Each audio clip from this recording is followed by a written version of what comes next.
Queridos, dando prosseguimento então em 1 Pedro, capítulo 3, hoje pela manhã vimos 1 Pedro 3, de 8 a 12, e hoje à noite continuaremos dos versos 13 até o verso de número 22. Primeira Epístola de Pedro, capítulo de número 3, dos versos 13 a 22.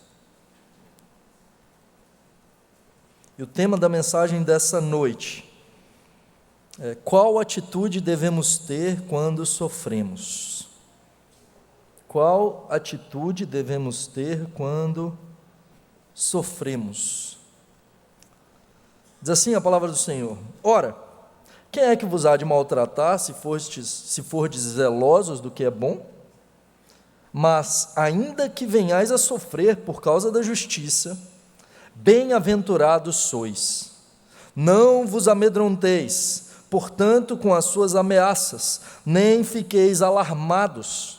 Antes, santificai a Cristo como Senhor em vosso coração, estando sempre preparados para responder a todo aquele que vos pedir razão da esperança que há em vós, fazendo-o, todavia, com mansidão e temor, com boa consciência, de modo que naquilo que falam contra vós outros, fiquem envergonhados os que difamam o vosso bom procedimento em Cristo. Porque se for da vontade de Deus, é melhor que sofrais por praticardes o que é bom, do que praticando o mal. Pois também Cristo morreu uma única vez pelos pecados, o justo pelos injustos, para conduzir-vos a Deus, morto sim na carne, mas vivificado no Espírito, no qual também foi e pregou aos espíritos em prisão, os quais, noutro tempo, foram desobedientes, quando a longanimidade de Deus aguardava nos dias de Noé, enquanto se preparava a arca, no qual poucos, a saber, 8 pessoas, foram salvos através da água, a qual, figurando o batismo, agora também vos salva, não sendo a remoção da imundícia da carne, mas a indagação de uma boa consciência para com Deus, por meio da ressurreição de Jesus Cristo, o qual, depois de ir para o céu, está à destra de Deus, ficando-lhe subordinados anjos e potestades e poderes. Em 2013, janeiro de 2013, eu e Marina iniciamos uma plantação de igreja no bairro do Campanário, em Diadema. Diadema, em São Paulo, seria... Qual que é mais violenta, a Serra ou Cariacica? A Serra? Então, um dos dois aí, né? Diadema é um município perigoso. E o Campanário, em Diadema, é tipo um bairro dos mais perigosos, dentro da cidade mais perigosa, assim, em termos de violência, né? E a gente foi, então, plantar uma igreja naquele bairro, eu e ela, e a gente encontrou um lugar, alugamos um local, e ali tivemos o primeiro culto no dia 20 de janeiro de 2013, né? E ali convidamos algumas pessoas para participarem do culto, todo aquele trabalho. E no dia 21 de julho, 6 meses depois desse trabalho que iniciamos só nós, agora a gente tinha 11 pessoas que iriam professar a sua fé naquele culto. 6 meses depois, 21 de julho de 2013, a gente já tinha 11 pessoas ali daquele bairro que estavam professando a sua fé publicamente, gente vindo de realidades terríveis, casamentos destruídos que foram restaurados, Deus operando poderosamente naquelas vidas, né, que foram restauradas, salvas, libertas, gente que falava que não pisava na igreja e agora estava ali, né, professando a sua fé. Um culto especial aquele dia, né, no dia 21 de julho. O problema é que 2 horas antes do culto, a gente, no nosso carro, nós somos assaltados à mão armada, pouco antes do culto. Na verdade, o que acontece como seria um dia especial, a gente ia fazer a escola dominical antes do culto, então eu fiquei na igreja para poder dar a escola dominical, e a Marina volta para poder buscar algumas outras pessoas, indo e voltando para levar para aquele dia. E aí, Marina é assaltada, a mão armada. E ali levam a aliança, levam o meu celular e o dela, que estava no carro, a câmera, que era para tirar foto, era o dia especial, o meu tablet, que estava com o sermão que eu ia pregar naquela noite, né? O meu terno, o meu blazer, né? Que estava dentro do carro também, preguei sem blazer aquele dia, e sem tablet, né? Algo que poderia gerar um trauma muito grande, uma arma sendo apontada, uma perda material, insegurança, isso que talvez poderia abalar ali aquela pequena igreja que se iniciava naquele ano. Contudo, isso não afetou a igreja, isso serviu de testemunho. Aquele culto foi mais especial ainda, nós sabíamos que estávamos no caminho certo, nós sabíamos que a perseguição, ou a violência, ou qualquer coisa que venha contra nós, não pode parar a obra de Deus. Profissão de fé e batismo daquelas pessoas, tiradas do império das trevas para o reino da luz de Cristo, pessoas transformadas, alegria no coração daquelas pessoas, confiança nesse Deus que cuida de nós. Preguei sem o iPad, eu sempre uso, né? Mas eu preguei com mais fervor aquele dia, né? Apesar de não ter as notas, mas grato por saber que Deus cuida de nós, e com alegria, mesmo em circunstâncias difíceis, opostas, perdendo bens materiais, mas ganhando toda sorte de bênçãos espirituais. Pedro, ele está falando disso aqui. O povo de Deus estava sofrendo perseguição, o povo de Deus estava passando por dificuldades, muitas vezes sofrendo por serem cristãos. Cristãos que perdiam seus empregos, não porque eles eram piores ou porque eles não estavam cumprindo o seu papel, mas porque eles eram crentes no Senhor Jesus. E não apenas perdendo emprego, bens, posses, muitos perdendo a sua integridade física, sendo presos, açoitados, mortos. Pedro passou por isso. Pedro foi perseguido por causa do nome de Jesus.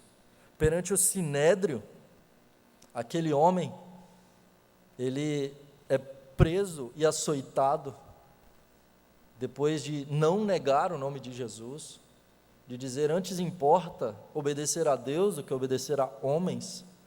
E diz o texto bíblico que depois deles serem açoitados, Pedro e João, quando soltos, saem daquele lugar alegres, felizes por terem sido achados dignos de sofrer afrontas por causa do nome de Jesus.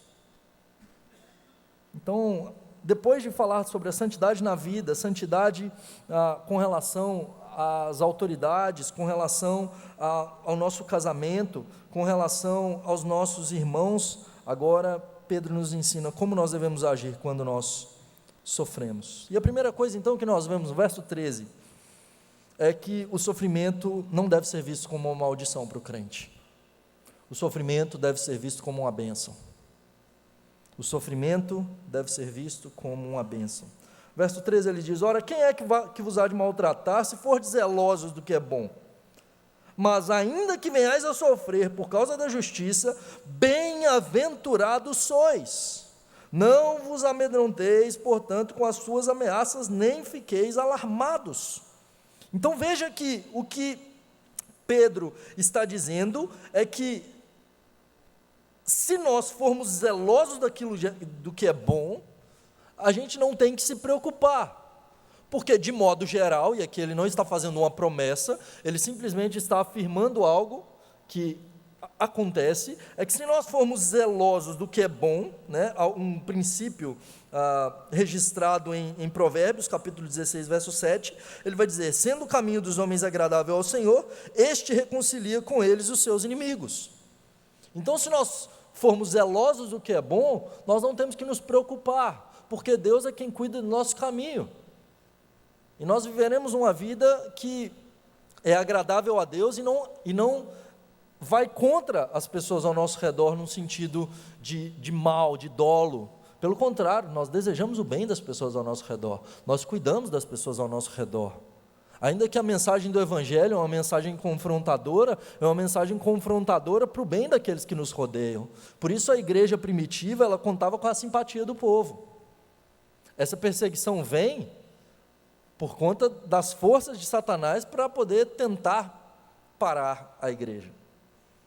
Contudo, é possível que, mesmo que nós sejamos humildes, busquemos paz, sejamos fraternalmente amigos, misericordiosos, compadecidos, tendo igual ânimo, é possível que ainda tenhamos inimigos. De fato, nós evitaremos muitos, se nós agirmos da maneira correta. Contudo, é possível que a gente seja perseguido. Ele vai dizer, se fordes zelosos do que é bom, e a primeira coisa que a gente tem que entender aqui, é que a nossa preocupação não deve ser por temor de homens, mas temor do Senhor. É o que Cristo vai dizer para os seus discípulos, para os 12, ele vai dizer, não temais os que matam o corpo, e não podem matar a alma, temei antes aquele que pode fazer perecer no inferno, tanto a alma como o corpo. Zelosos do que é bom, é alguém que é temente a Deus. Se eu temo a Deus, eu não preciso temer os homens. É isso que Pedro está dizendo. Nós somos chamados a temer a Deus, a olhar para o Senhor, a sermos zelosos por aquilo que é bom. Alguém que deseja ardentemente aquilo que é bom. E o que é bom? É aquilo que é agradável a Deus, de acordo com a sua palavra. E se nós andarmos de acordo com a palavra de Deus, nós podemos confiar no Senhor que cuida de nós. Nós não precisamos temer nada nesse mundo. Mas, mesmo assim, é possível sofrermos, e ele vai dizer, ainda que venhais a sofrer, por causa da justiça, bem-aventurados sois. Não vos amedronteis, portanto, com as suas ameaças, nem fiqueis alarmados.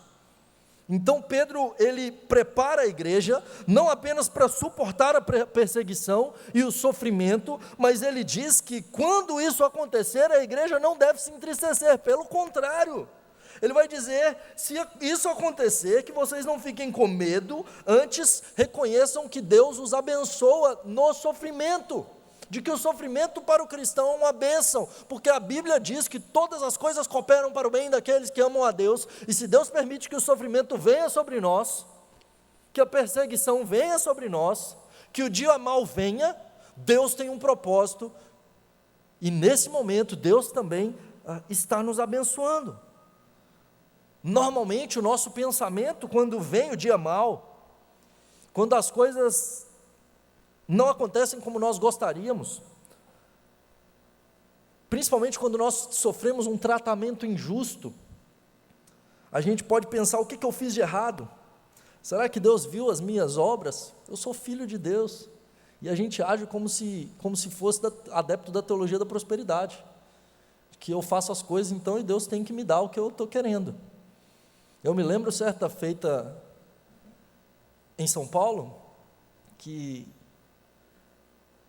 eu sofri não por causa da justiça, por causa da minha injustiça mesmo. Teve um problema lá com o meu carro, tinha um negócio lá que chamava controlar, eu não lembro, era algo do carro para emissão de gases, então você tinha que ir lá fazer uma revisão todo ano, para pegar um selinho para o carro, com relação a essa questão da poluição, né?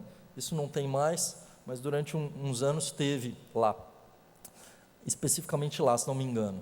E aí teve alguma coisa lá que eu atrasei, algum pagamento, e esqueci disso, também era de fora, não era de São Paulo, e só sei que aconteceu que apreenderam o meu carro.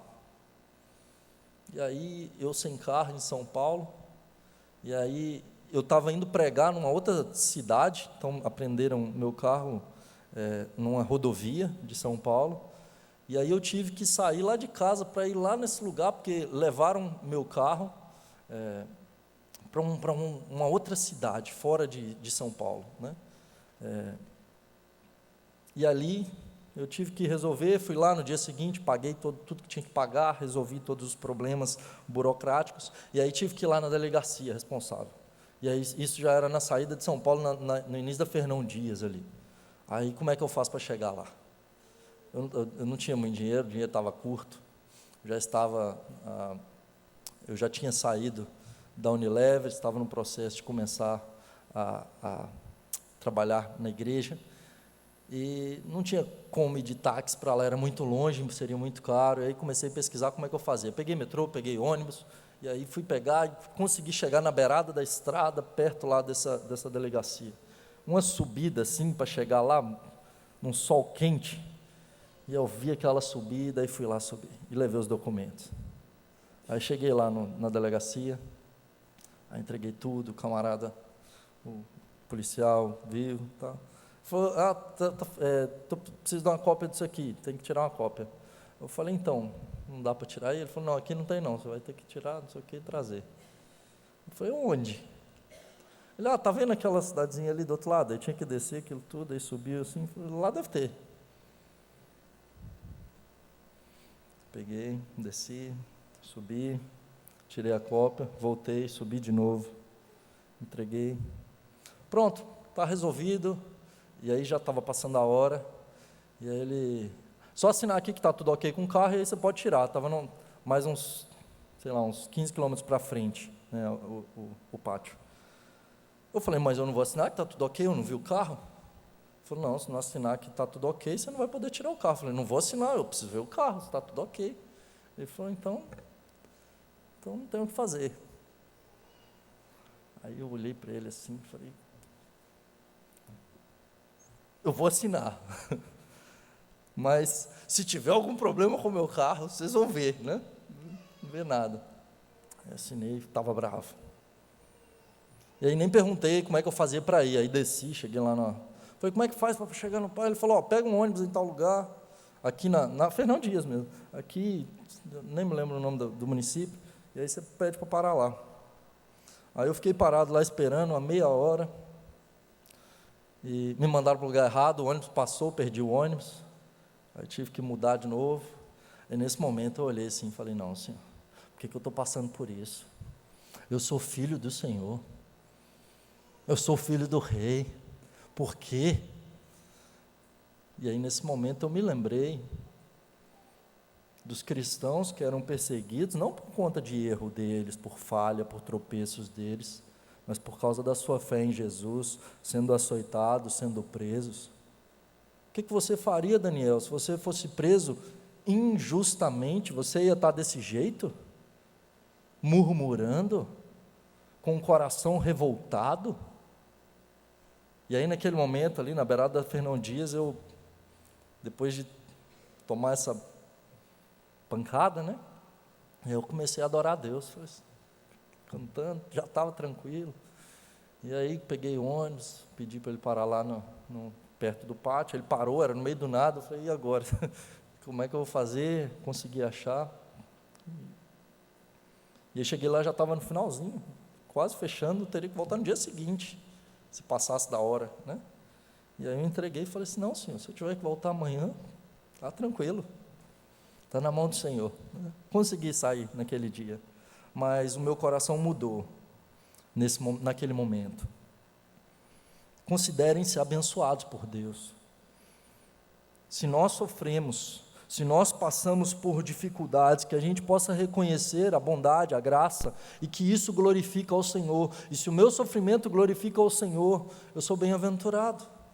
O John Piper, às vésperas de passar por uma cirurgia de câncer de próstata, ele escreve um artigo chamado Não Desperdice o Seu Câncer. Ele diz, reconheça que a cura glorifica a Deus, mas muito mais do que isso, se Deus não curar, isso glorifica a Ele. Reconheça que Deus planejou todas as coisas. E mesmo quando você tem que pensar na morte, reconheça que isso é um motivo de bênção, porque nos faz nos aproximar do nosso Senhor, e tudo nessa vida glorifica ao nosso Redentor e nos faz mais parecidos com Jesus. E ainda que passemos pela morte, somos bem-aventurados, porque para nós o morrer é lucro. O morrer é lucro. Quando nós sofremos um tratamento injusto, e nós agimos da maneira correta, e nós reconhecemos a bondade, a graça de Deus, mesmo nisso, nós podemos perceber que nós estamos no centro da vontade de Deus, e nós somos abençoados, porque nós reconhecemos que servimos um Deus que é soberano, nós reconhecemos e olhamos para frente, Nós não ficamos olhando para o problema, nós olhamos para a expectativa da vinda, nós olhamos para o porvir. Sabe qual que é o problema dos nossos dias? A gente está preocupado demais com hoje, a gente está preocupado demais em ajuntar coisas, sabe? A gente está preocupado demais em comprar a casa, em comprar o carro, em quanto que eu consigo juntar, quanto que eu vou conseguir o meu primeiro milhão, depois disso, então, quanto mais eu posso, que é a vossa vida, que é como a neblina e aparece por um pouco de tempo e logo se dissipa. Se sofremos, isso somente nos faz mostrar que a gente é pó, e a gente volta e percebe que a gente não está no controle. E o deserto é instrumento de Deus e escola de Deus para nós. Bem-aventurados sois vós quando vos perseguirem por causa da justiça. Perseguiram o nosso Senhor Jesus, perseguirão a nós. O nosso Senhor Jesus sofreu, nós sofreremos. E como reagimos? Não vos amedronteis diante deles, com suas ameaças, nem fiqueis alarmados. Não tenham medo deles. Não tenham medo deles, não olhem para eles como se eles tivessem o destino de vocês nas suas mãos, porque eles não têm. Eles não têm o destino de vocês nas suas mãos. A sua vida está nas mãos do Deus Todo-Poderoso. E veja que Pedro não está falando isso para pessoas que estão sofrendo por situações diversas da vida, para pessoas que estão sendo perseguidas pelo Império Romano, pelo imperador apóstata, idólatra, alguém que quer fazer os cristãos negarem a sua fé. Mas Pedro diz: não tenham medo, não fiquem alarmados diante das suas ameaças, porque o sofrimento não dura a vida inteira. A nossa leve e momentânea tribulação produz para nós um eterno peso de glória. E quando Paulo fala leve e momentânea tribulação, não é porque ele sofreu pouco, porque onde estavam seus olhos, é quando eu percebo o tamanho da eternidade e o pontinho que eu estou vivendo agora, que é nada diante do porvir. Um dia as nossas lágrimas serão enxugadas pelas mãos que foram traspassadas naquela cruz do nosso Senhor. A dor não vai durar a vida inteira. Depois de uma noite sombria, sempre vem o amanhecer para o cristão, sempre vem. Em segundo lugar, então, depois de reconhecer que o sofrimento é bênção, nós devemos reconhecer que o sofrimento para nós é uma oportunidade de testemunho. O sofrimento é uma bênção de Deus e o sofrimento é uma oportunidade de testemunho. Verso 15 e 16 ele diz: antes, santificai a Cristo como Senhor em vosso coração, estando sempre preparados para responder a todo aquele que vos pedir razão da esperança que há em vós, fazendo todavia com mansidão, temor, boa consciência, de modo que, naquilo que falam contra vós outros, fiquem envergonhados os que difamam o vosso bom procedimento em Cristo. Em primeiro lugar, antes santificai a Cristo como Senhor em vosso coração, que o coração de vocês esteja voltado somente para Ele. Santificai a Cristo no vosso coração é a mesma coisa que nós oramos no Pai Nosso, quando a gente inicia a oração dizendo: Pai Nosso que estás nos céus, santificado seja o teu nome, santifica, Senhor, o teu nome na minha vida, santifica o teu nome, Cristo, no meu coração. O que quer dizer isso? É Deus colocar as coisas no seu devido lugar, por amor do seu nome, vindicando a santidade do seu nome. Quando Deus vindica a santidade do seu nome no meio do seu povo, é quando Ele perdoa o seu povo e transforma o seu povo e tira o seu povo da idolatria, da maldade, do pecado. Então, em face das dificuldades, muitas vezes o nosso coração que é mau vai ter muitas vontades. E o que Pedro diz é: siga seu coração. Nos nossos dias dizem isso: siga seu coração. Não siga seu coração. Santificai a Cristo como Senhor em vosso coração. Não siga seu coração, siga a Cristo. Quem que manda no seu coração é Cristo. E que Ele corrija as coisas que precisam ser corrigidas no seu coração. Voltem-se para Ele, que Ele seja o dono e Senhor da sua vida, da sua vontade, dos seus bens. Ele é quem te protege e cuida dos seus sentimentos, pensamentos, volições. E aí no verso 15, na segunda parte, estando sempre preparados para responder a todo aquele que pedir razão da esperança que é em vós. Então aqui estejam sempre preparados para defender, para responder àquele que vos pedir razão da esperança que é em vós. A palavra aqui que ele usa é de defesa, que é a apologia no grego. Então, da onde vem a palavra apologética em português, que está relacionada à defesa da fé. Nós todos devemos ser apologetas da nossa fé. E Pedro diz que, em face do sofrimento, nós temos uma grande oportunidade de defender a nossa fé, de demonstrar a nossa fé, de proclamar o Evangelho àqueles que estão ao nosso redor. Nós fornecemos um grande testemunho para aqueles que estão ao nosso redor. E à medida que nós compartilhamos do Evangelho, e que mesmo em face do sofrimento nós testemunhamos, as pessoas veem o caráter de Cristo em nós. As pessoas olham para nós e veem Jesus. E nós somos como cartas. E tem gente que não vai ler a Bíblia, mas ela está lendo você.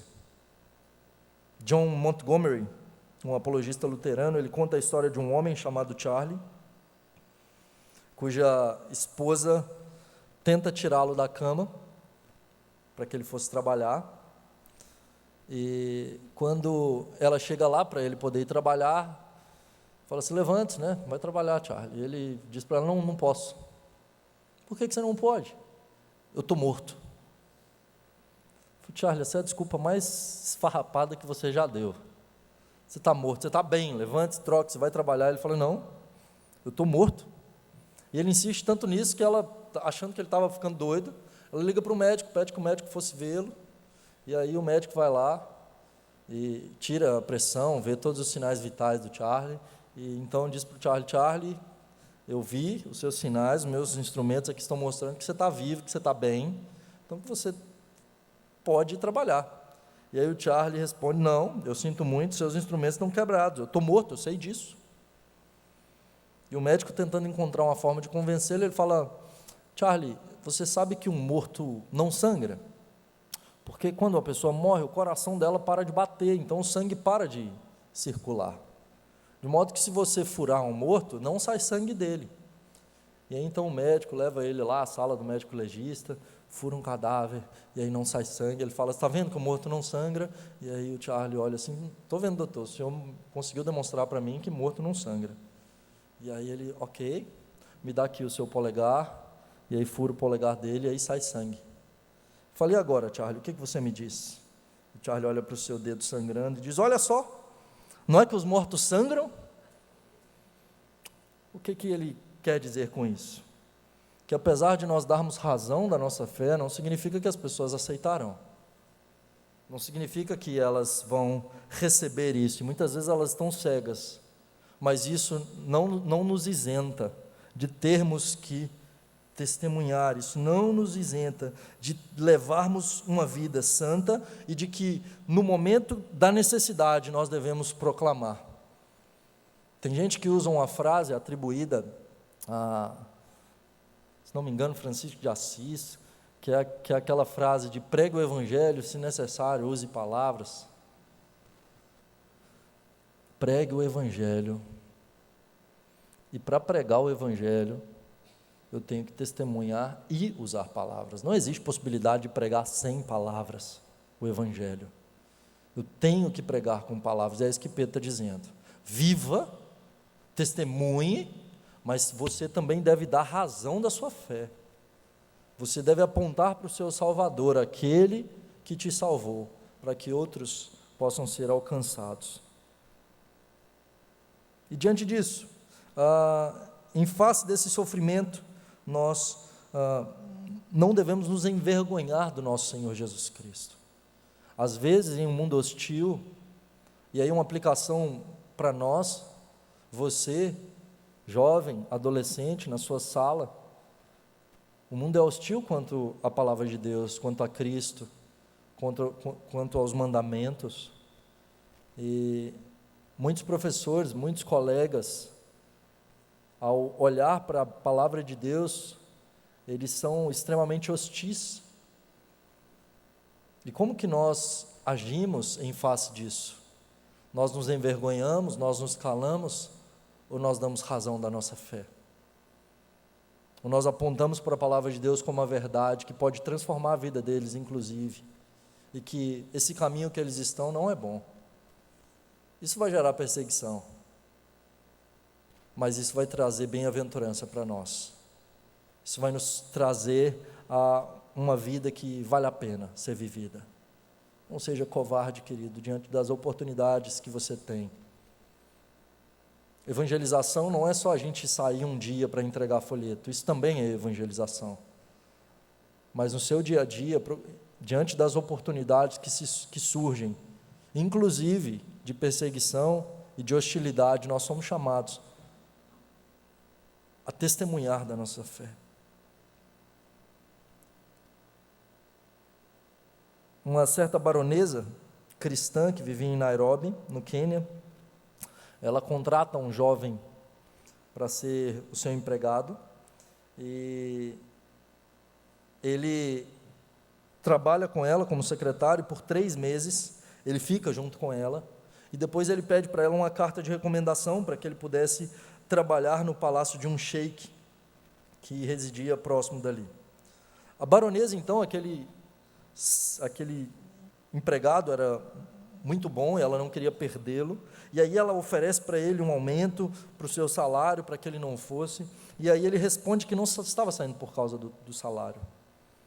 Em vez disso, ele disse que estava em crise, se ele deveria se tornar um cristão ou um muçulmano, e por isso que ele aceitou trabalhar com aquela baronesa, que era uma cristã, por esses 3 meses. Então ele diz: agora eu vou trabalhar por 3 meses com o sheik, que é um muçulmano, e depois desses 3 meses eu vou verificar e observar o comportamento dos muçulmanos. E a baronesa, então, ela fica surpresa ao se lembrar das suas falhas em lidar com aquele jovem empregado ao longo dos últimos 3 meses. E ela só podia exclamar: por que você não me disse antes? Talvez se ela soubesse, ela teria agido melhor. A gente não sabe, as pessoas estão nos vendo. As pessoas estão olhando para você no seu trabalho. Seus funcionários, seus amigos, seus parentes, seus filhos. Não adianta dizer que é para ir para a igreja, se você não é parecido com Jesus na sua casa. Seus colegas, as pessoas estão olhando para nós. As pessoas que não conhecem a Cristo podem conhecê-lo por meio de nós, e elas observam como nós agimos. E é isso que Pedro diz aqui, como nós devemos reagir. Ele diz que devemos dar essa esperança com mansidão, com temor, com boa consciência. Quando as pessoas nos perseguem, nós não reagimos com raiva, com ódio, nós não reagimos de maneira hostil, nós reagimos com mansidão. E o que é a mansidão nas Escrituras, querido? A terceira bem-aventurança: bem-aventurados os mansos, porque eles herdarão a terra.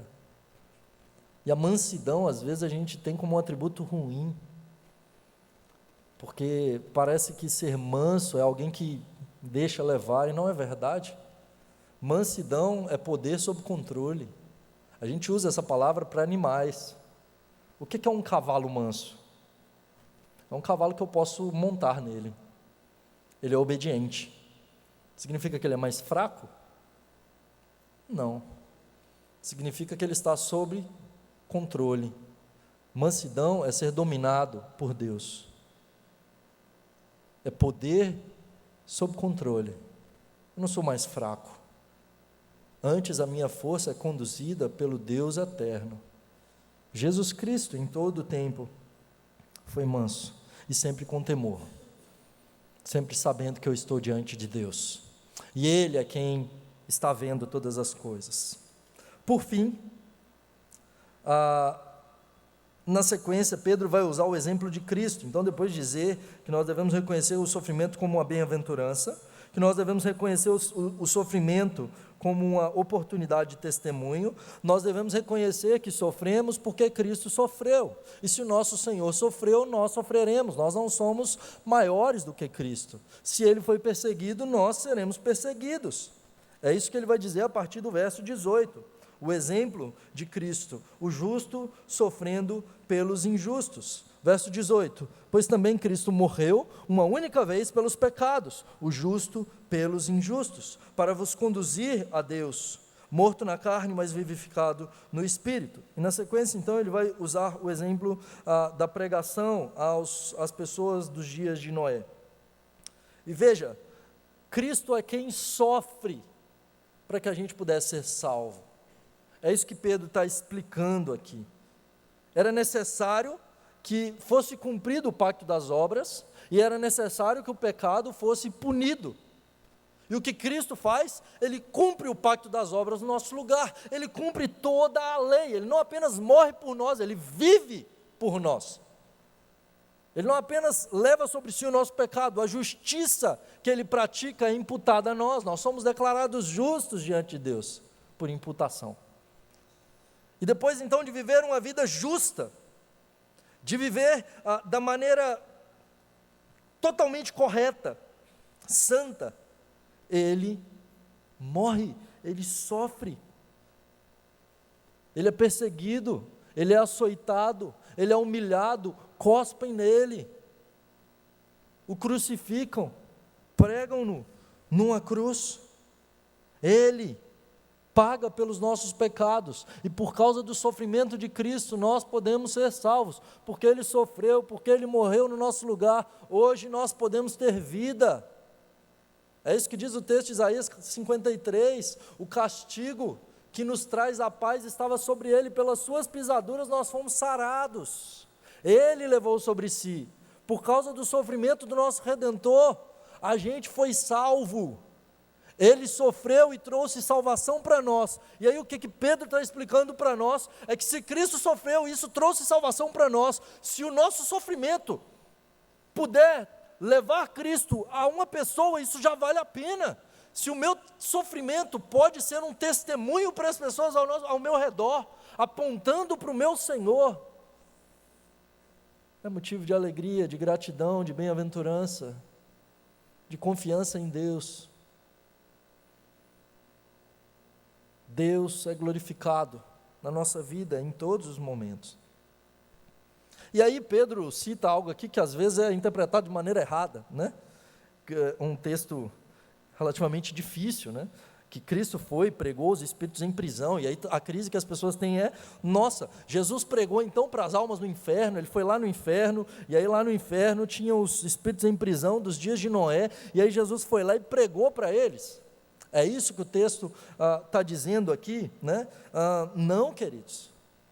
Imagine só, primeiro que não faz sentido Cristo ir ao inferno para pregar, e pregar para um tipo muito específico de gente que morreu.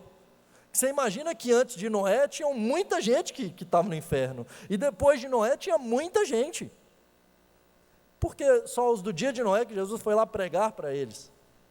O que Pedro faz é usar Noé como exemplo, ele gosta de usar Noé como exemplo. Em 2 Pedro 2, ele vai usar Noé como um exemplo para a sua geração, né? E o que ele está usando é o que ele diz em 1 Pedro 1, verso 10, que ele diz a respeito dessa salvação que os profetas indagaram e inquiriram, os quais profetizaram acerca da graça. Então os profetas profetizaram dessa graça. Que profetas? Os do Antigo Testamento. E por meio de quem? Verso 11, investigando atentamente qual ocasião ou quais circunstâncias oportunas indicadas pelo Espírito de Cristo. O Espírito de Cristo estava sobre Noé. Então não é Cristo descendo ao inferno, porque Cristo não foi ao inferno. Cristo não desceu ao inferno. Nós, quando citamos o credo apostólico, né? Nós temos o desceu ao Hades. O que é o desceu ao Hades ali? Calvino e o Catecismo de Heidelberg, na pergunta 44, dizem que Cristo sofreu o inferno na cruz. O inferno subiu à cruz. Cristo não foi ao inferno. Cristo não desceu ao inferno. Pelo contrário, ele desceu à sepultura. Por isso, às vezes é melhor dizer desceu à mansão dos mortos. Ele desceu à sepultura. Então, Pedro usa esse exemplo de Noé como alguém que, pelo Espírito de Cristo, pregou à sua geração. Ele testemunha a sua geração. E por conta do testemunho dele, construindo aquela arca pela fé, 8 pessoas são salvas.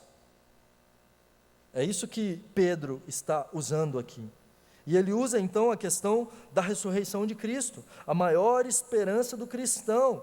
Depois de ir para o céu, está à destra de Deus, e antes disso, mas a indagação de uma boa consciência para com Deus por meio da ressurreição de Cristo, que está à destra de Deus. Essa expectativa da ressurreição por meio de Cristo é que nós somos ressuscitados, e que Noé foi como uma prefiguração daquilo que viria no dilúvio. C.S. Lewis, no seu livro O Cristianismo Puro e Simples, ele diz: se você estudar história, verá que os cristãos que mais trabalharam por este mundo eram exatamente os que mais pensavam no outro mundo. Todos deixaram suas marcas sobre a terra precisamente porque suas mentes estavam ocupadas com o paraíso. Quando eu desejo o céu, eu ganho a terra. Quando os meus olhos e o meu desejo estão nessa terra, eu perco os dois. Cristo sofre a morte sofre até a cruz, tendo o inferno subindo até a cruz para que nós fôssemos salvos. O nosso sofrimento pode ser um testemunho para as pessoas ao nosso redor. Se sofremos, nós devemos considerar isso uma bem-aventurança. Se sofremos, devemos reconhecer a oportunidade de testemunho. Se sofremos, devemos nos lembrar do nosso Redentor, que também sofreu, e que se compadece de nós, e que conhece o nosso sofrimento, e que intercede por nós junto ao Pai. Louvado seja o nome do Senhor. Eu quero concluir citando a história de 2 mártires, um dos primeiros da igreja primitiva, Inácio de Antioquia e Policarpo de Esmirna, 2 discípulos do apóstolo João. E Inácio de Antioquia, então, por ser uma grande liderança na sua época, o imperador Trajano, grande perseguidor dos cristãos, resolve prendê-lo com o intuito de fazê-lo negar a fé, porque qual que era o propósito dos imperadores quando prendiam as lideranças, quando prendiam os pastores? Fazê-los blasfemar com o intuito de enfraquecer a igreja, para que os cristãos pudessem vê-los amando mais essa vida, vê-los com medo dos imperadores e com temor da morte, e negarem a sua fé. E com isso, então, eles pensariam estar conseguindo destruir a seita que eles chamavam dos cristãos e que eles odiavam, porque eram influenciados por Satanás. Ele prende, tentando fazer Inácio negar a fé e desencorajar, então, o cristianismo, que era crescente. E no ano 106, ele é preso por um destacamento de 10 soldados romanos que o levam para Roma. E eles o conduzem em um navio, levando-o para Roma, onde ele seria comido por feras. Ele seria lançado no Coliseu para ser comido por leões. E ao longo dessa jornada, e você pode ler, nós temos isso traduzido em português dos pais da igreja, as cartas de Inácio para a igreja. E ele escreve 7 cartas, a Epístola a Policarpo de Esmirna, que era mais novo do que ele, a Inácio aos Efésios, aos Magnésios, aos Esminiotas, aos Filadélfios, aos Tralhos e aos Romanos. E nessas cartas ele mostra esse coração apaixonado por Jesus, a ponto de entregar a sua vida a Cristo. Aos cristãos de Roma ele pede que eles não intervissem na sua libertação. Ele diz que estava disposto a ser jogado aos leões para testemunhar de Cristo.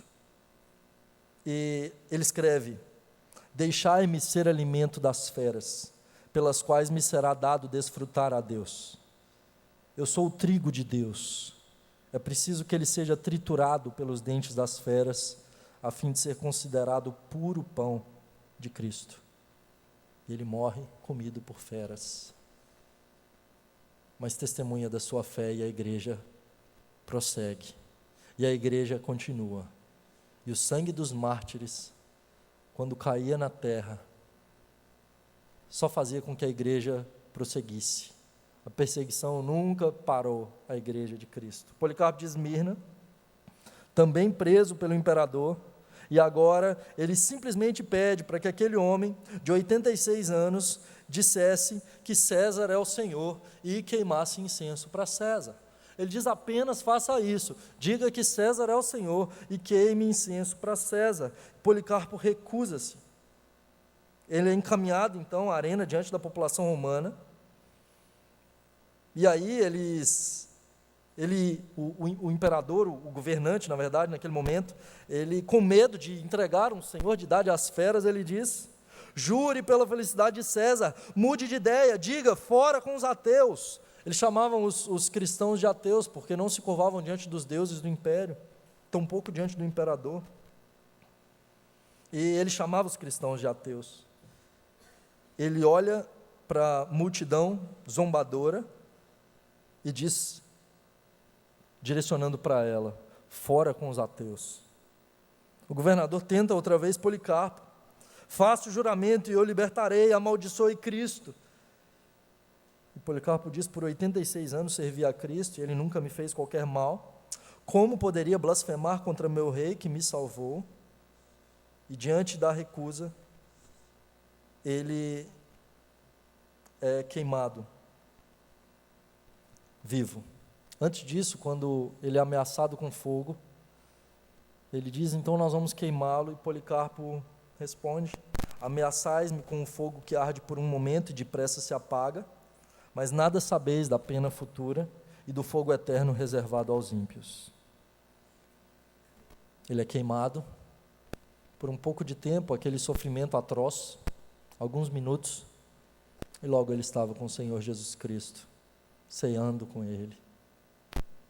Sofremos, queridos, mas os nossos olhos não devem estar no aqui e no agora.